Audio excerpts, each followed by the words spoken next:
چنانچہ اللہ رب العالمین کی الوہیت کا کچھ تعارف، قُلِ اللَّهُمَّ مَالِكَ الْمُلْكِ، آپ فرما دیجئے اے اللہ شہنشاہ مطلق۔ مالک الملک کا معنی ہے شہنشاہ۔ بخاری شریف میں ہے مالک الملک، تفسیرہ شاہان شاہ، سفیان کہتے ہیں، بخاری جلد 2 صفحہ 914، تفسیرہ شاہان شاہ، ابغض الاسماء الى اللہ تعالی۔ حدثنا ابو الیمان قال اخبرنا شعیب قال حدثنا ابو زناد عن الاعرج عن ابی ہریرہ قال قال رسول اللہ صلی اللہ علیہ وسلم اخن الاسماء یوم القیامہ عند اللہ رجل تسمى ملک الاملاک۔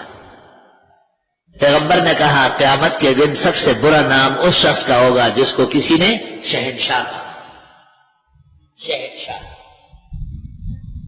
تو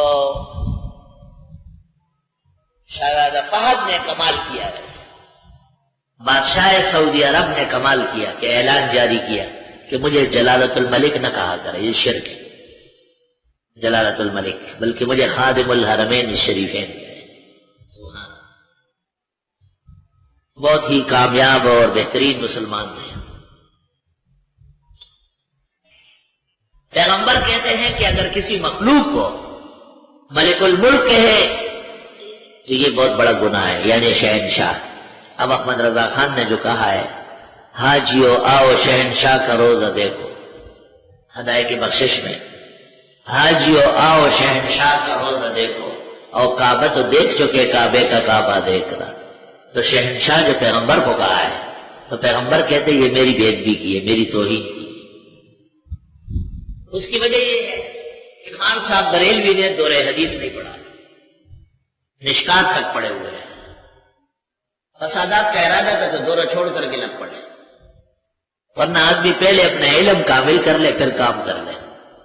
جتنے گمراہان ہیں ہندوستان کے، ایک نے بھی دور حدیث نہیں کیا ہے۔ غلام محمد قادیانی نے بھی دور حدیث نہیں کیا، مولوی محمد علی لاہوری مرزائی نے بھی دور حدیث نہیں کیا، اسلم چکڑالوی نے بھی دور حدیث نہیں کیا ہے۔ صحیح بات یہ ہے کہ مودودی صاحب نے بھی دور حدیث نہیں پڑھا، اس لیے ان کی نظر مدرسوں پہ نہیں ہے، کالجوں پر ہے، یاد رکھیں۔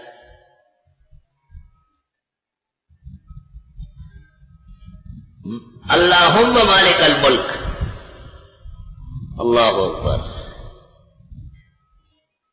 بخاری شریف میں جب مالک الملک کا ترجمہ امام سفیان نے شہنشاہ سے کیا ہے تو اس سے یہ پتہ بھی چلا کہ اللہ تعالیٰ کے لیے اعجمی نام ہو سکتا ہے، جیسے خدا، خداوند تعالیٰ، کردگار، پروردگار۔ تو برادر محترم مولانا محمد آصف صاحب قاسمی کا اپنی جدید تفسیر میں یہ لکھنا کہ میں نے اس پوری تفسیر میں کہیں بھی خدا کا لفظ استعمال نہیں کیا، یہ منکرین حدیث کے غلط پراپیگنڈے سے بے محل متاثر ہوئے۔ اکابر اور اسلاف نے خدا، خداوند تعالیٰ، کردگار، پروردگار کا استعمال کیا ہے، اور اس کا استعمال منکر حدیث کے رد میں اس وقت افضل ترین ہے۔ یہ کوئی ضروری نہیں ہے کہ اللہ کو سب لوگ عربی میں پکارے، ہر شخص اپنے حساب سے پکارے۔ بخاری شریف میں ہے کہ ایک آدمی بہت پریشانی کے عالم میں ہے اور اس کا اونٹ سامان سے لدا لگایا گم ہو گیا ہے اور بہت پریشان ہے، سفر کا موقع ہے، ہلاکت کا اندیشہ ہے، بے سر و سامان ہے۔